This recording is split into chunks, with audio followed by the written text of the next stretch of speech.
સર્વ અવતારી ઈષ્ટદેવ ભગવાન સ્વામિનારાયણ,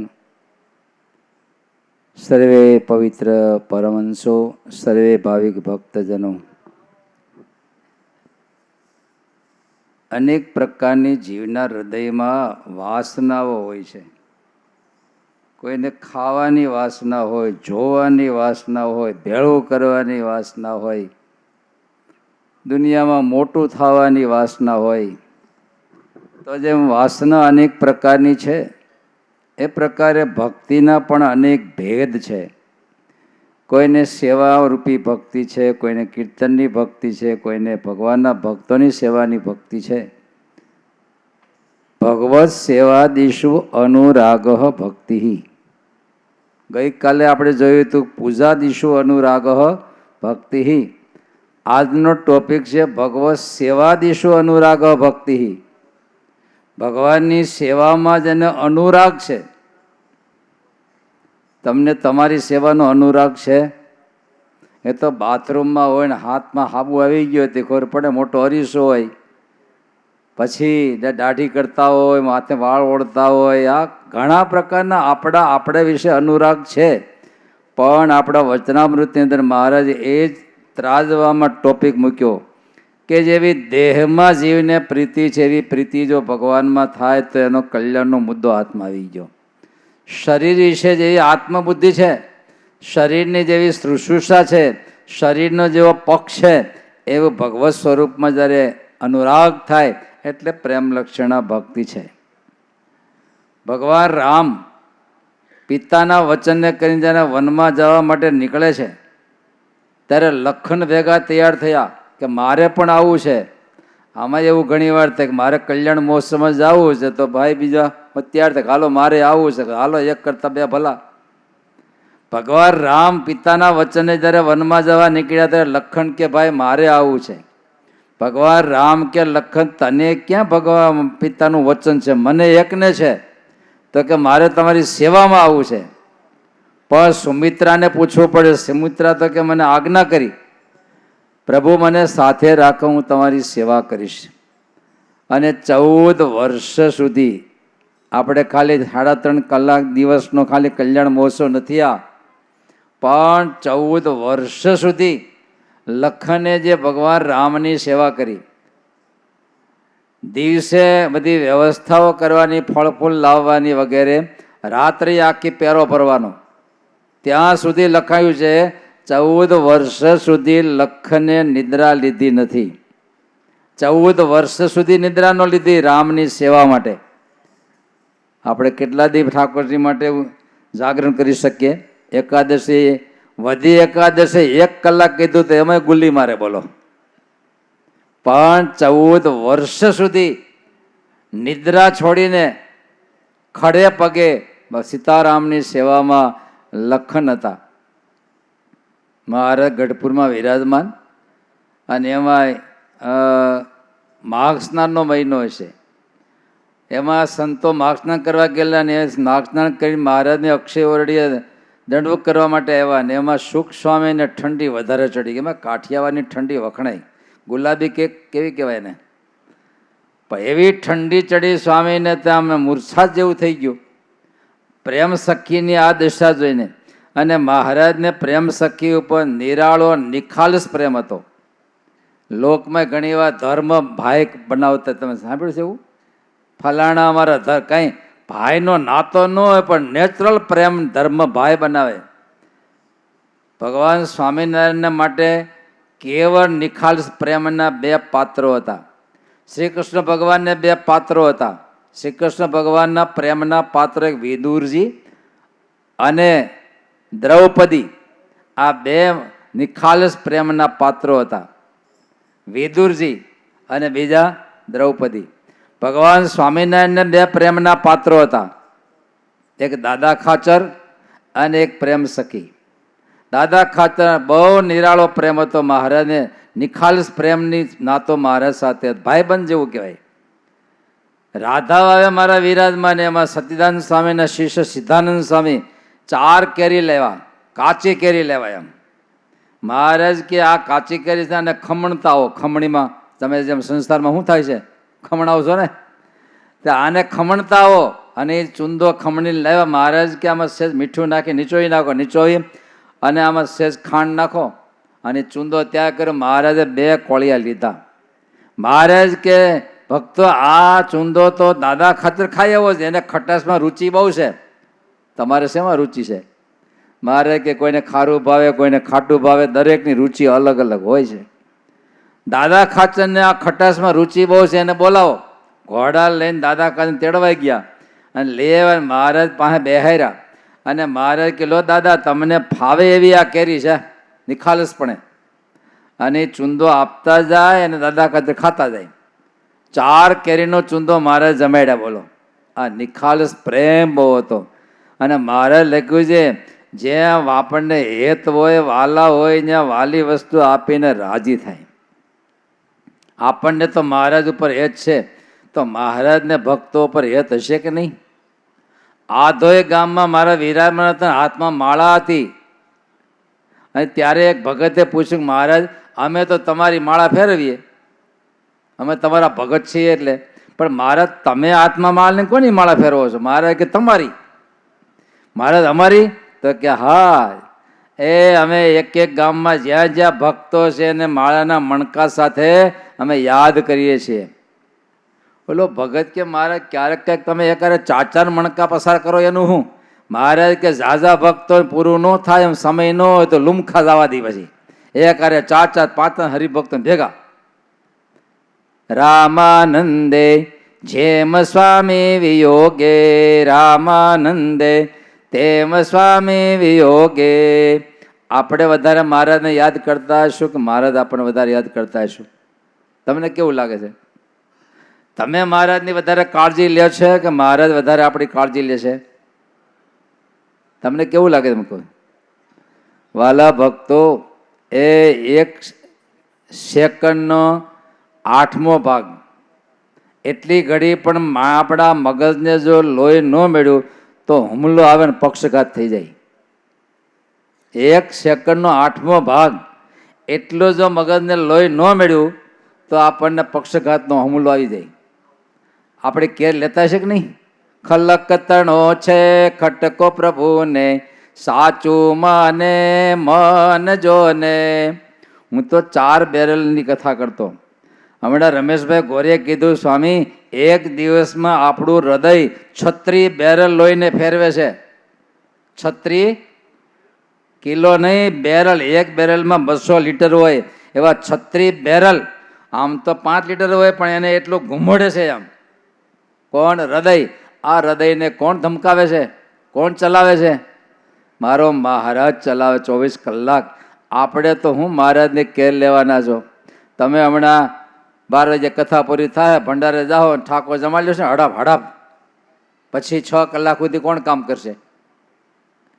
6 કલાક કોણ કામ કરશે? આ મહારાજ આપણા ભોજનને પચાવે. 24 કલાક ભગવાન આપણી કેર લેશે હો. 24 કલાક. આપણે તો સાંજ સવાર મહારાજને પટાપટી 2 માળા કરી લેતા હશું, પણ એને આપણા ઉપર હેત છે. બાળકને મા ઉપર વધારે હેત હોય કે માને બાળક ઉપર વધારે હેત હોય? વધારે એટલે કેટલાક ગણું છે. બાળકને તો દૂધ પૂરતો સ્વાદ છે. એ બાળક મોટું થાય એટલે રમવા વયું જાય, ગોતવા દાવો પડે. પણ માને બાળક ઉપર વધારે હેત છે. અને આ દુનિયામાં ખબર નહીં માતૃ વાત્સલ્ય એવો ગુણ ભગવાને મૂક્યો, એની કોઈ કોમ્પિટિશન કરી શકે એમ નથી હો. આપણે ભણતાથી કાવ્ય આવતું ને, જનનીની જોડ સખી નહીં જડે રે લોલ. જનનીની એ માં છે 80 વર્ષના હોય ને દીકરો 60 વર્ષનો હોય ને, તો એ માને કેવું હેત હોય. મુન્નો ખાલી વર્ષનો હોય ને જેવું હેત હોય એવું ને એવું હેત રે. માનું હેત કોઈ દી ઓછું થતું અને બાપનું હેત ઓછું થાય? એ છોકરો 35 વર્ષનો થાય જો કમાણી ન કરે તો હું બોલે? કામાના કૂટા કામ કરતું ન ખોતા.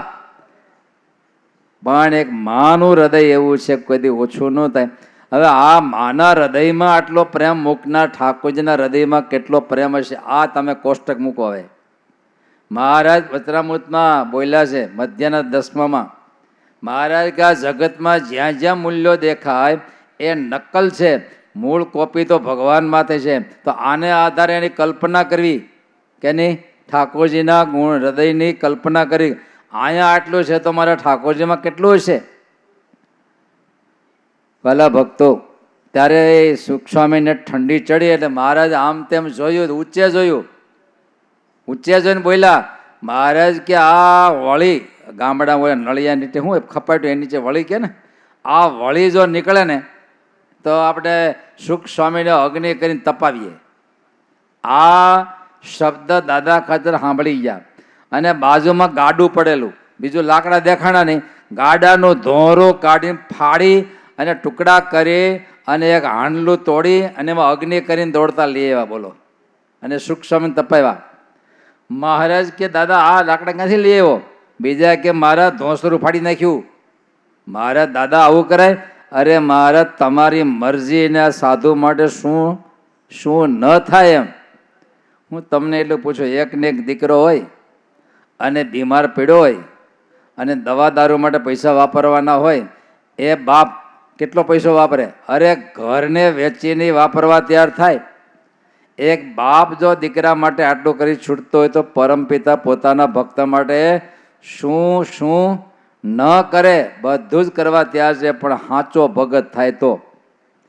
તમારી મિલકત કોને મળે? ભાઈના છોકરાને મળે? બોલો. પાડોશી છોકરાને મળે? છોકરાના ઘણા પ્રકાર, કે અમારો પાડોશીનો છોકરો, આ અમારો કાકાનો દીકરો, આ અમારા ભાઈનો દીકરો, આ અમારા આનો દીકરો. ઘણા દીકરાના ઘણા પ્રકાર. પણ કયા દીકરાને વારસો મળે? પોતાનો હગ્ગો દીકરો હોય ને એને વારસો મળે. તો આવડા મોટા પરમ પિતાનો વારસો કોને મળે? કાકાનો છોકરો થાય નહીં મળે. પણ એના અનન્ય સેવક થઈશું તો ચોક્કસ મહારાજનો વારસો આપણને મળે ને મળે. આપણા સ્વામીના સંપ્રદાયના કલ્યાણનો માર્ગ કયો? સંસ્કૃત શિક્ષાપત્રી, સેવા મુક્તિશ્ચ ગમ્યતામ. સેવા એ કલ્યાણનો માર્ગ છે અને સેવા છે એ આપણી પ્રાપ્ય વસ્તુ પણ એ જ છે. પણ સાધન કાળની સેવા એ સાધ્ય કાળની સેવા સુધી આપણને પહોંચાડનાર છે. ભક્તિનો તાત્વિક અર્થ પ્રેમે સહિત ભગવાનની સેવા કરવી. અને પ્રથમના 8મા વચનામૃતમાં મહારાજના દિવ્ય શબ્દો, ઇન્દ્રિયો અંતઃકરણની ક્રિયા જો ભગવાન ને ભગવાનના ભક્તના સેવામાં જો પ્રવર્તે, અનંત કાળના પાપ હોય તો નાશ પામે અને અંતર નિર્મળ થાય અને ભગવાનની અખંડ સેવા થાય. મોટા સંતોની પરંપરામાં સાંભળવા મળ્યું અને મહારાજે પણ વચનામૃતમાં નોંધ લીધી. હુક્કા ખાચરની પેઠે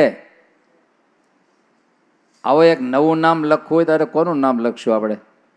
હુક્કા ખાચર નામ છે, ત્યાર પર ટપકા ટપકા ટપકા કરીને ખાલી જગ્યા પડી ત્યાં નામ લખવું છે. આપણે લખાવું છે તમારે? હુક્કા ખાચરની પેટે સંતની સેવા કરવાનું જેને વ્યસન પડે, એ કલાક બે કલાક નહીં, વ્યસન પડી જવું છે. કહેતા એના વિના રહેવાય નહીં. આવું જેને હોય, મહારાજ કે એની ગમે એવી જીર્ણ વાસના હોય તો વહી જાય. સભા બેઠી હશે ને એમાં કોકે મહારાજને કીધું, મહારાજ ઓલો હુક્કો ખાચર છે ને એ પૂજા નથી કરતા. મહારાજ કે શું કહો? તો કે હા મહારાજ, હુક્કા ખાચર પૂજા નથી કરતા સવારે. મહારાજ કે જોઈશું. હવે આખી સભા બેઠી છે, બીજાને શીખવવા માટે મહારાજે સભા વચ્ચે પૂછ્યું, તમે પૂજા કરો છો? તમે પૂજા કરો છો? તમે પૂજા કરો છો? હુક્કા ખાચરનો વારો આવ્યો. મહારાજે આંગળી બતાવી, હુક્કા ખાચર પૂજા કરો છો સવારે? હા મારે પૂજા તો કરતા જ હોય ને. ઓલા બધા જોઈ રહ્યા બળો પૂજા કરતો નથી તો કેમ હા પાડે છે? મારે પૂજા તો કરતા જ હોય ને. તો મહારાજ કે પૂજામાં કેટલી મૂર્તિ છે? અરે મારે 500 મૂર્તિ છે. ઓલા બધા આપણી જેવા કરતા ઊંચાથી પછડાયા. એટલે પૂજા નથી કરતો 500 મૂર્તિ પૂજામાં? અને 500 મૂર્તિ હોય ભાઈ, હોઈ શકે? 500 મૂર્તિ છે. મહારાજ કે એટલી બધી મૂર્તિ? હા મહારાજ. મહારાજ એટલી બધી તો મહારાજ કે કેવી રીતે? કોણ કોણ મૂર્તિ નામ બોલો? મુક્તાનંદ સ્વામી, ગોપાળાનંદ સ્વામી, ગુણાતીતાનંદ સ્વામી, આ બધાને નામ હુક્કા ખાતે બોલવા માંડ્યા. મહારાજ આ બધા અમારા દેવ અને એની સેવા કરવી મારી પૂજા. મહારાજને બીજાને ઓળખાવું હતું એટલા માટે મહારાજે આ સ્ટોરી કીધેલી હો. ત્યારે જીવમાં જો લગ્ની લાગી હોય ને તો એ રોમ રોમમાં ઉતરે ને કારણ શરીરનો નાશ કરીને ઈશ્વર સુધી આપણને પહોંચાડે. ત્યારે મૂળજી બ્રહ્મચારી મહારાજે કથા તમે જાણો છો કે એને બેરખો માર્યો. ઝોલો ખાતા હશે, જેમ બપોર નજીક થયા અત્યારે હવે બંગાહા આવવા ચાલુ થાય ને, તે સેજ ઝોલું આવ્યું, મહારાજે બેરખો માર્યો. જેવો બેરખો માર્યો, મહારાજને બાજોટ ઉપાડી અને ભાગ્યા. મહારાજને આખા બાજોટ હોતા ઉપાડ્યા અને ભાગ્યા. મહારાજ સત્યજ કર્યા, જાગૃત થયા, મહારાજને નીચે પધરાવ્યા. પછી બધી સભા વચ્ચે મહારાજે બ્રહ્મચારી પૂછ્યું, બ્રહ્મચારી અમને ઉપાડીને કેમ ભાગ્યા? અરે મહારાજ, મને તો સ્વપ્ન જેવી તંદ્રા આવીને એમાં મોટા મહેલમાં તમે બિરાજમાન છો અને અચાનક મહેલમાં આગ લાગી એટલે માને તમને બચાવવા માટે હું તો લઈને ભાગ્યો તંદ્રા અવસ્થામાં. મહારાજ કે જો આ બ્રહ્મચારી ત્રણેય અવસ્થામાં મારી સેવામાં છે. સીતાજીની શોધ કરી અને હનુમાનજી સંદેશો લઈ વીંટી લઈ અને ભગવાન રામ પાસે આવ્યા અને એ વીંટી આપી અને સંદેશો આપ્યો કે રાવણમાં અશોક વાટિકામાં સીતાજી વિરાજમાન છે. અને ત્યારે હનુમાનજી પ્રત્યે ભગવાન રામ બોલ્યા. આપણા પ્રત્યે ક્યારેક સંતો આવું બોલે એવું કરજો. હનુમાનજી પ્રત્યે ભગવાન રામ બોલ્યા, યોહી ભૃત્યો નિયુક્ત સન ભર્ત્રા કર્મણી દુષ્કરે કુર્યાત તદ અનુરાગેણ તમ આહુ પુરુષોત્તમમ. બધા કરતા સેવક કયો શ્રેષ્ઠ? બધા પુરુષો કરતા કયો શ્રેષ્ઠ પુરુષ? તો કે યોહી ભૃત્યો નિયુક્ત, એને જે કંઈ કામ બતાવવામાં આવે, ગમે એવું દુષ્કર હોય તો એ કામ કરે અને પાછો ન પડે, પાછો પૂરા અનુરાગથી એ કાર્ય કરે. બે વસ્તુ બતાવી. એક તો એને શિષ્યને કે સેવકને જે કાર્ય બતાવ્યું હોય એ ગમે એવું કઠિન હોય તો એ કાર્ય કરે. બીજું પોતાના જીવના અનુરાગ કરતા પ્રેમથી કરે. આ શ્રેષ્ઠ સેવક છે. આમ તો શિવાજી મહારાજના ગુરુનું નામ તમને આવડે છે? શું નામ છે બોલો તો? રામદાસ સ્વામી. શિવાજીની પરીક્ષા ગુરુએ કરી અને જે ભણાવનારો હોય પરીક્ષા તો કરે લે. આમ તો સારું તમે સત્સંગમાં બચી ગયા છે, સત્સંગમાં ક્યાંય પરીક્ષા સંતો લેતા નથી એટલે આપણું ગાડું હેલું જાય છે. પણ પરીક્ષા વિના કદી ઉપલા ધોરણમાં ન જવાય. આખું વર્ષ ભણે પરીક્ષા ન આપે એ ઉપલા ધોરણમાં જશે. આપણે ઉપલા ધોરણમાં નથી જતા એનું કારણ પરીક્ષા નથી આવતી એટલે. હમણાં પરીક્ષા ઉપલા ધોરણમાં જઈએ આપણે. શાસ્ત્રી મહારાજને યાદ કરીએ. સ્વામી ઘણીવાર હસામણી વાત કરતા બ્રહ્મસત્રમાં. સ્વામી કે ડોહાને પૂછ્યું કે તમારો છોરો કેટલામાં ભણે છે? બોલો તો ડોહો શું બોલ્યો? યાદ છે કઈ? અમારી કથામાં કહેવાય ગયું છે.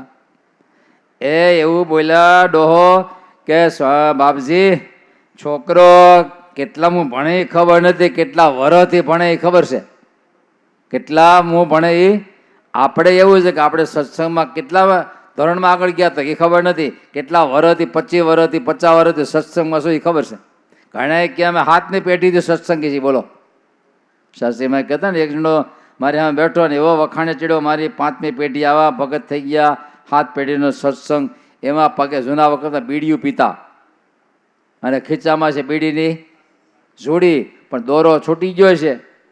સ્વામી કે છેલ્લે વખાણ કરીને પગે લાગવા ગયા, માથું નમાવીને, લો સ્વામી જય સ્વામિનારાયણ. ત્યાં ખીચામાંથી શું થયું? ઓલી બીડી પડી અને વિખાઈ ગઈ. સ્વામી કે તમારો 7 પેઢીનો સત્સંગ વિખાઈ ગયો, ભેળો કરો, ભેળો કરો, લઈ જાઓ ભેગો.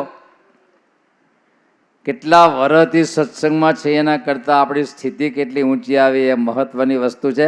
ક્વોન્ટિટી કરતાં ક્વોલિટી હોવી જોઈએ.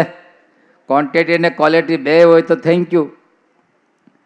ત્યારે શિવાજી મહારાજની પરીક્ષાનું મન થયું રામદાસ સ્વામીને કે મારો શિવો કેટલોક સમર્પિત છે.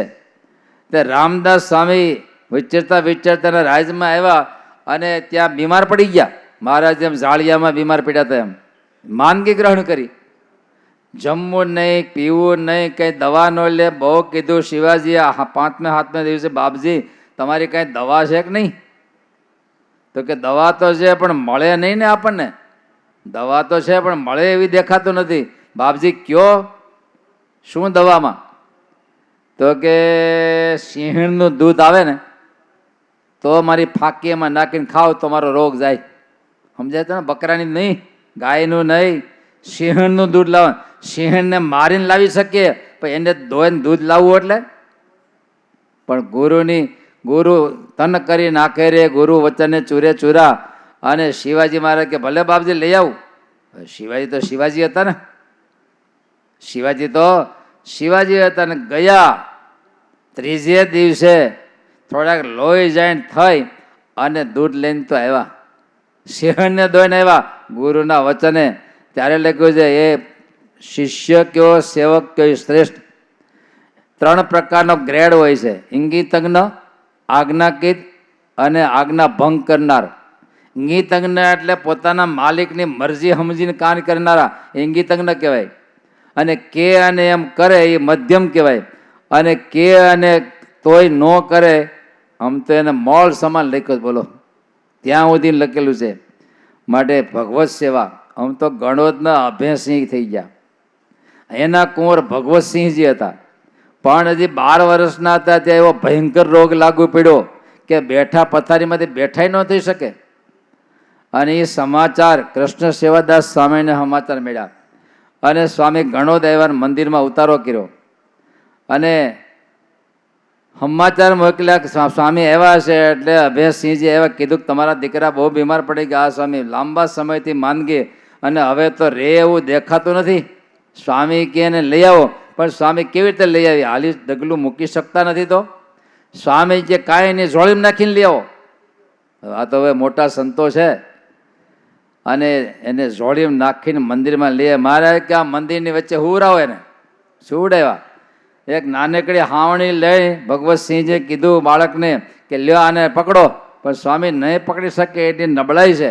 સ્વામી કે ધીરેથી હાથમાં પકડાવો અને હાથ પકડીને મંદિરમાં થોડીક વાર આમ તેમ ફેરવો, વાળે એવું દેખાડો. એટલે આમ તેમ હાવણી 2-4 વખત આમ કરી. સ્વામી કે આજ લઈ જાઓ, કાલ પાછા લઈ આવજો. પાછા લઈ આવે એની ચેષ્ટા. ભક્તો 5 દિવસ આવું મંદિર વળાયું અને 7મે દિવસે પોતે હાલીને આવ્યા અને જાતે આખું મંદિર વાળી અને કાયમી મંદિર વાળવાનો નિયમ લઈ લીધો. સેવા મુક્તિશ્ચ. આમ તો લખ્યું છે સેવા છે એ હાવરણી છે. હાવરણી શું કામ કરે? બધી રજોટી વાળી નાખે.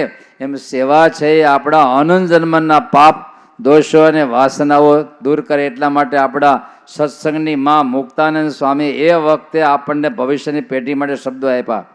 દાસી થઈ તું રે જે દીન દયાળની, નીચી ટેલ મળે તો માને ભાગ્ય જો. દેવ બ્રહ્માદિકને પણ ક્યારે મળતી નથી, પુરુષોત્તમ પાસે બેઠાની જાગજો. સાંભળ બેની હરી રીજાની. જો આજે આપણે નિરાતે ક્યારે બેઠા છે કે રાંધનારા ત્યાં રાંધે છે, પીરસવાવાળા ત્યાં તૈયારી કરે છે, બધા સ્વયંસેવકો ત્યાં રળે છે. એને લઈને શાંતિથી આપણે કથા સાંભળી શકીએ છીએ. તો તમે એના પ્રત્યે ભાવના કરજો કે આવા નાનકડા યુવાનો દોડી દોડીને સેવા કરતા હોય. ભગવાન સર્વ પ્રકારે એનું સ્વાસ્થ્ય, એની ભક્તિ, એનું જીવન બહુ કૃતાર્થપણે રાખે. બહુ સારું. જો આ નીલકંઠ ધામમાં દશાબ્દી મહોત્સવ નિમિત્તે કલ્યાણ મહોત્સવ ચાલે છે. અનેક પ્રકારના આયોજનો દ્વારા ક્યાંક સાધનાના આયોજન ચાલે છે, ક્યાંક આરાધના ચાલે છે, તો ક્યારેક ઉપાસનાના ચાલે છે, ક્યાંક સેવાના ચાલે છે, ક્યાંક સંકીર્તન ચાલે છે. અનેક પ્રકારે અમારા કિશોર ભગત હમણાં બેઠા હતા, ફરતી ધૂન મંડળ. ભક્તો એ ભગત એટલો બળિયો છે. અમારે ક્યાંક ઢીલું પોચું મંડળ હોય ને ત્યાં મોકલીએ, પૂછલે પીડ્યું હોય ને. પણ એ 2 વખત ગયા એટલે મંડળ સત્ય જ હોય. એટલું બળ જીવનમાં ભગવાન એને આપ્યું છે. આખું આવડું તોતિંગ છાત્રાલય પણની જવાબદારી એને અમે સોંપી છે. અને જુનાગઢ હોય કે રાજકોટ હોય જરૂર પડે તો ક્યાંય બળ આપી આવે. ફરતી ધૂન મેં એને સંકલ્પ કર્યો 6-7 વર્ષ થયા. મેં કીધું આપણે એક ફરતી ધૂનનું આયોજન કરવું છે. અધરો અધ ઝીલી લીધું અને આજે 7 થી 8 વર્ષથી આ શેરીએ શેરીએ એપાર્ટમેન્ટના તળિયે પણ ધૂન કરી લાખો જીવાત્માના કર્ણ સુધી સ્વામિનારાયણ મહામંત્રનો ઘોષ પહોંચાડ્યો છે. 700 સભ્યો છે ફરતી ધૂનના. કેટલા? 7 વર્ષમાં 700 થઈ ગયા. જો અત્યારે મેં એને 3 સેવા સોંપી. એક તો સિક્યુરિટી તો સોંપી જ છે, પણ આ મંદિરને 108 પ્રદક્ષિણા કરવાની. ધૂન કીર્તન કરતા કે તમે દ્રશ્ય જોયું કે નહીં? રેકડી હાલી જતી હોય, આગળ પુરુષો કરતા હોય, વાહે મહિલા હોય. આ મંદિરને 108 પ્રદક્ષિણા કરવાની. સવારમાં 4:30 પ્રભાત ફેરીનો નાદ સંભળાય છે. ઘણા તો પેક કરીને ઉતાવે ક્યાંથી હમણાં 4:30 પ્રભાત ફેરી લઈને જાય છે અને બીજા નંબર 251 પદની સંકીર્તન સરિતા એ ચલાવે છે. ત્યારે આવા બળિયા ભક્તો આમ તો ત્યાં મને કે સ્વામી અનકોટ કરી લઈ ત્યાં મારા મંડળમાં મેં કે ત્યાં નહીં આયા કરજો.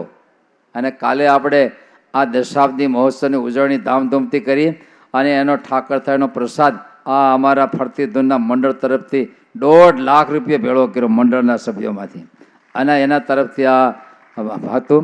કેટલા પ્રેમી ભક્તોની આમાં સંપત્તિ આવી. પણ આ ધીરુભાઈ કોટડી આવા નાનકડા હરેશ પાસે બોલી ગયા કે આપણી થોડી સંપત્તિ કેટલી લેખે લાગે છે. થોડી સંપત્તિ પણ કેટલી અહીંયા લેખે લાગે છે. ભાઈ અમે તો મીડિયા છે. શું છે? અહીંયા આવ્યું એ લઈને અહીંયા આપી દેવાનું મીડિયા તરીકે છે.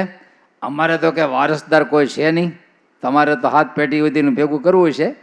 અમારે તો પાછળ કોઈ નથી, આગળ કોઈ નહીં, વાહે કોઈ નહીં. હવે ચિંતા તો કાંઈ છે નહીં. પણ છતાંય મહારાજના ભક્તિ માર્ગો છે. મોટા સંતોના દિલ ગુણાતીતાંશ તમે કે પાંદરે પાંદરે એટલું નહીં, એ જન જન સુધી સ્વામિનારાયણ મહામંત્ર પહોંચાડવો છે. ત્યારે મોટા સંતોના સંકલ્પ એને અનુસારે આ દિવ્ય સેવા સંતો ભક્તો કરી રહ્યા છે. ત્યારે આટલી મોટી માત્રામાં ભક્તો સાથે મળીને અનુષ્ઠાનો કરતા હોય, વ્યવસ્થાઓ કરતા હોય, ત્યારે આવા દિવ્ય મહોત્સવ ઉજવાતા હોય છે. જય સ્વામિનારાયણ. સહજાનંદ સ્વામી મહારાજની જય. 3 વાગે પાછા અત્યારે આપણે નાનપ્રસાદ સ્વામીના આશીર્વચન લેવા છે. 5 મિનિટ 3 વાગે આપણા બધા અનુષ્ઠાનો બરાબર ચાલુ કરી દેજો. હવે એક દિવસ 24 કલાક બાકી રહ્યા છે આપણે હવે બપોરથી બપોર માટે દરેક આયોજનો બરાબર સ્મૂથ રીતે ચલાવજો. આપણું અનુષ્ઠાન પૂર્ણ થઈ જાય. આપણે ત્યાં નીલકંઠ કથા પણ 3 વાગે ચાલુ થતી હોય. એ જ્યાં ત્યાં બેસવું એના કરતાં ભગવત ચરિત્રો આપણા ધ્યાન ખંડો કેટલું સુંદર છે, નિરાયતવાળું છે. તો ત્યાં જઈને મહારાજના તિલચીનું ધ્યાન પણ કરીએ. અને 2 વાગે અનુકૂળતા હોય તો 5-10 સંતો તો સ્નાન કરવા 2 વાગે જતા હોય. ભેગા તમે પણ એ મોક્ષ સ્નાન કે શું કે બળિયા હોય એ જવાનો પ્રયાસ કરજો. થોડા હરિભક્ત સંતો એટલે આજે પણ બપોરે 2 વાગે આપણું અભૃત સ્નાન કે અભૃત સ્નાન નહીં પણ મોક્ષ સ્નાન કરવા માટે છે બળિયા હરિભક્તો અવશ્યપણે જાયજો. અને 3-3:30 આપણા બધા આયોજનો ચાલુ થઈ જાય. અને પુનઃ આપણે 5:30 આ સભા મંડપમાં પાછા પધારશું. આ આટલી માત્રામાં ભક્તિની પ્રાર્થના આ વખતે પ્રારંભ થયો છે. સભા મંડપોમાં સામૂહિક પ્રાર્થના વગેરે આપણે કરીએ છીએ અને કરતા રહીએ. જય સ્વામિનારાયણ. જય સ્વામિનારાયણ.